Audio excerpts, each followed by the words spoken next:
नमस्कार, आपका इस वीडियो में स्वागत है।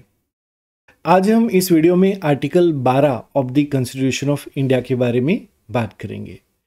आर्टिकल 12 अगर देखा जाए तो पार्ट 3 ऑफ द कॉन्स्टिट्यूशन जो कि फंडामेंटल राइट्स के बारे में है, उसका एक गेटवे है, ऐसा हम बोल सकते हैं। पार्ट 3 ऑफ द कॉन्स्टिट्यूशन ये फंडामेंटल राइट्स के बारे में बताता है और फंडामेंटल राइट्स को अगर समझना हो, उसके अंदर घुसना हो, एंटर करना हो तो हम बोल सकते हैं कि हम आर्टिकल 12 के माध्यम से जा सकते हैं। तो क्या है आर्टिकल 12 के अंदर लिखा हुआ? तो आर्टिकल 12 डेफिनेशन ऑफ स्टेट के बारे में बताता है। जी हाँ, definition of state specifically for the purpose of enforcement of fundamental rights. कि ठीक है, फंडामेंटल राइट्स आर्टिकल 12 से आर्टिकल 35 में दे तो दिए हैं, लेकिन ये फंडामेंटल राइट्स के पर्पस जो है वो है स्टेट के ऊपर लिमिटेशन लगाना। तो स्टेट क्या है ये भी हमें पता होना चाहिए। आर्टिकल 12 यही क्लियर करता है। वो आर्टिकल 12 डेफिनेशन ऑफ स्टेट देता है, स्टेट को डिफाइन करता है। कहा जाता है कि if a fundamental right is violated then action must be committed by the state as defined in article 12। कि ये जवाबदारी जो है, अगर कोई भी फंडामेंटल राइट्स वायलेट होता है तो कहीं ना कहीं जवाबदारी जो है वो स्टेट की ही होती है। तो चलिए समझते हैं कि what is state under article 12। तो सबसे पहले अगर हम देखें part 3 of the constitution, article 12, the term state include government and parliament of India. इसके अलावा government and legislature of each state ये भी यहाँ पे इंक्लूडेड है, जैसे गुजरात सरकार, महाराष्ट्र सरकार, पंजाब सरकार ये भी इंक्लूडेड होंगे। उसके अलावा ऑल लोकल अथॉरिटीज़ जैसे पंचायत, म्यूनिसिपल कॉरपोरेशन ये भी इंक्लूडेड होंगे। And other authorities within India और under the control of government of India, ये अदर अथॉरिटीज़ भी यहाँ पे इंक्लूडेड होती है। चलिए एक एक करके समझते हैं। तो सबसे पहले गवर्नमेंट ऑफ इंडिया जो स्टेट की डेफिनेशन में आता है उसका मतलब क्या है? तो यहाँ पे government of India includes executive and legislature at the union level. Example है parliament of India, prime minister of India, parliament, president of India, ministries जो भी मिनिस्ट्रीज होती है, हमारे मिनिस्टर्स होते हैं, वो भी गवर्नमेंट ऑफ इंडिया के अंदर आ जाते हैं। नेक्स्ट है गवर्नमेंट ऑफ स्टेट के अंदर क्या आता है? तो जो हमारे executive and legislature at the state level होते हैं वो यहाँ पे इंक्लूड होते हैं। एग्जाम्पल है governor of state, chief minister of state, state assembly, departments in the state ये भी इंक्लूडेड होते हैं। जो तीसरी कैटेगरी है लोकल अथॉरिटीज, स्टेट में ये भी इंक्लूड होते हैं, जैसे कि कॉन्स्टिट्यूशनली और legally recognise local self government bodies ये भी यहाँ पे शामिल होते हैं। एग्जाम्पल है म्यूनिसिपैलिटीज, पंचायत, जिला परिषद एट्सेट्रा, ये सब लोकल अथॉरिटीज़ के अंदर इंक्लूडेड है। और ये लोकल अथॉरिटीज़ स्टेट की डेफिनेशन एज पर article 12 it is included. Other authorities की बात करें तो ये बहुत ब्रॉडेस्ट कैटेगरी है। इट इंक्लूड्स स्टैट्यूटरी बॉडीज़, जो स्टेट स्टैच्यू के द्वारा बॉडी बनी होती है, ऐसी संस्था भी यहाँ पे शामिल है।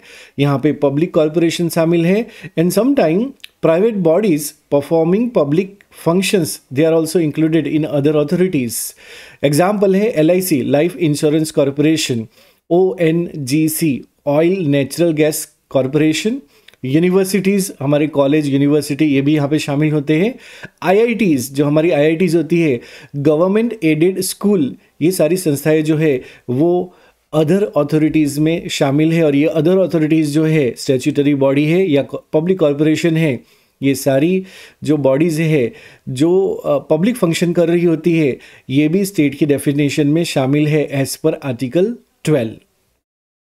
Now next question is why is article 12 important? Article 12 important क्यों है, क्यों ये महत्वपूर्ण है?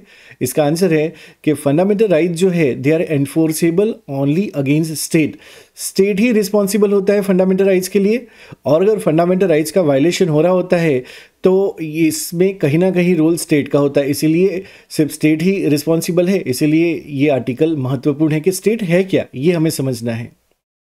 प्राइवेट इंडिविजुअल अगर हो या फिर कोई बॉडीज हो, they can not be sue under fundamental rights unless they are acting as public authority और अंडर स्टेट कंट्रोल। अगर वो पब्लिक अथॉरिटी के नाते काम करते हो या फिर स्टेट कंट्रोल में काम करते हो तो ही वो स्टेट की डेफिनेशन में आएंगे, अदरवाइज इनके ऊपर कंप्लेन नहीं हो सकती है आर्टिकल 12 के अंदर फंडामेंटल राइट्स के वायलेशन के लिए। ओके, अब कुछ इंपॉर्टेंट केस लॉस देख लेते हैं। आर्टिकल 12 डेफिनेशन ऑफ स्टेट के अंदर कौन सी संस्था आती है और कौन सी संस्था नहीं आती है। तो सबसे पहले एक केस है 1967 का केस है, Rajasthan electricity board versus Mohanlal का केस है 1967 में।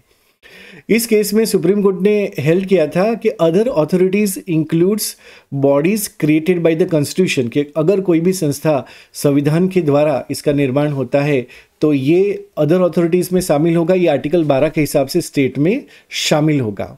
और any body created by statue means act of parliament या act of state legislature, then also they are having the scope, ये जो आर्टिकल 12 है डेफिनेशन ऑफ स्टेट उसके अंदर ये शामिल होंगे।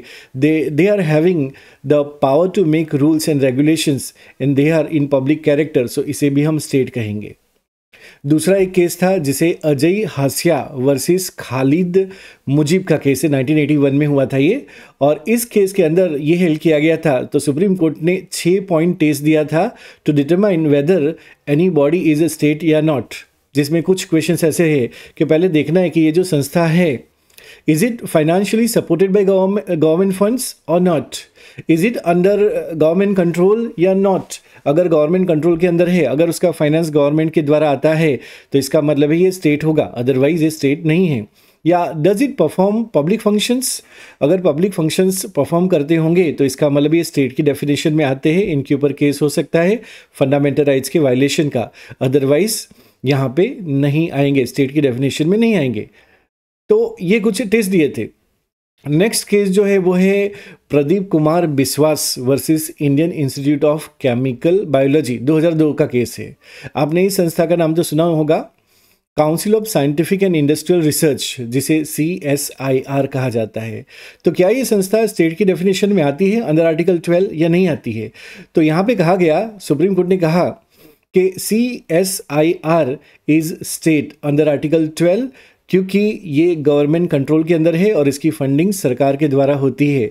तो इसका मतलब है CSIR स्टेट की डेफिनेशन में आते हैं। नेक्स्ट केस जो है वो है Zee Telefilms Limited versus Union of India, 2005 का केस है।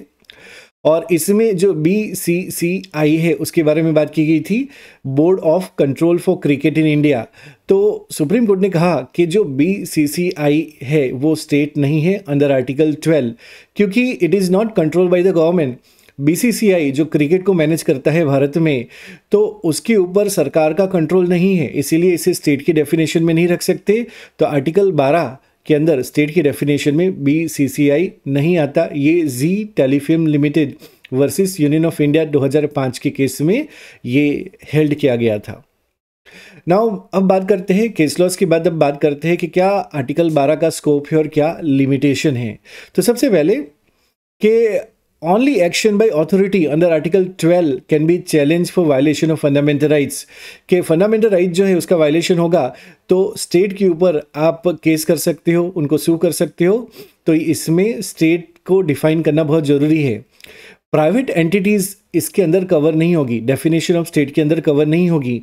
क्यों? क्योंकि दे आर फंक्शनिंग, अगर they are functioning outside the government control, लेकिन अगर कोई भी प्राइवेट एंटिटी वो गवर्नमेंट कंट्रोल के अंदर फंक्शन करेगी, गवर्नमेंट अथॉरिटीज़ के अंदर अगर फंक्शन करेगी तो वो स्टेट की डेफिनेशन में आ जाएगी।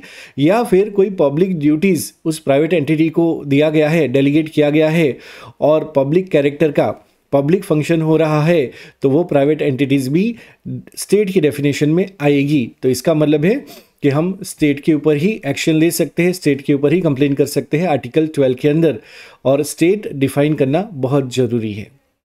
क्या कंक्लूजन दे सकते हैं? तो हम कंक्लूजन ये दे सकते हैं कि article 12 provide the legal foundation for applying fundamental rights and understanding हुई state is crucial for legal remedies.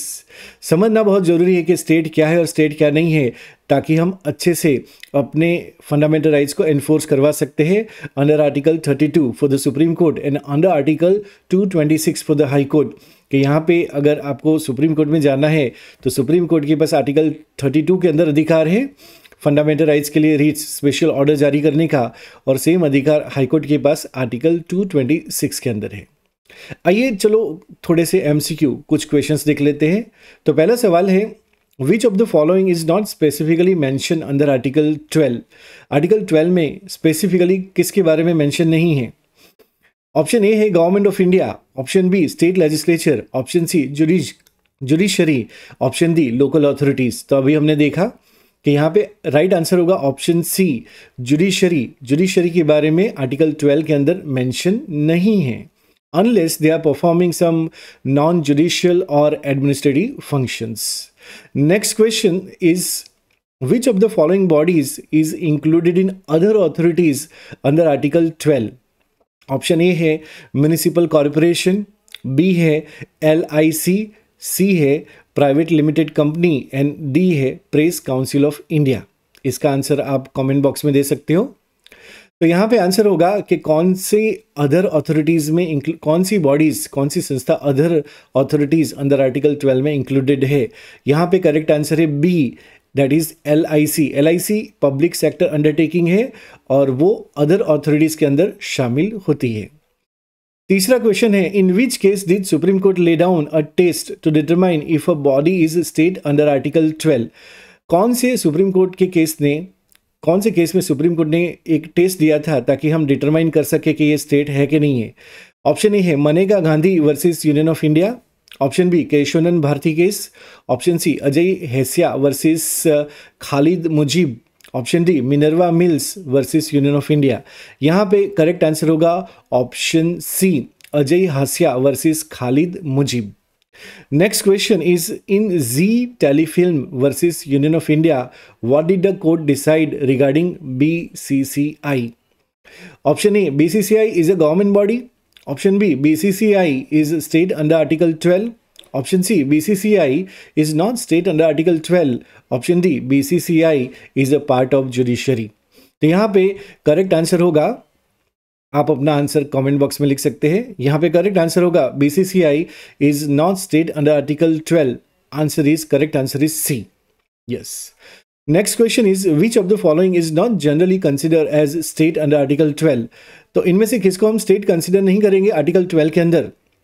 Option A Indian railways, option B State Bank of India, option C Reserve Bank of India, option D Reliance Industries. अगर यहाँ पे options देखो तो यहाँ पे correct answer जो है वो है ऑप्शन डी, रिलायंस इंडस्ट्री एक प्राइवेट एंटिटी है and it is not under government control. तो यहाँ पे option D is the correct answer. तो इसके साथ ही हमारा वीडियो यहाँ पे समाप्त होता है। इस वीडियो को देखने के लिए आपका खूब खूब आभार। Thank you so much. Thank you.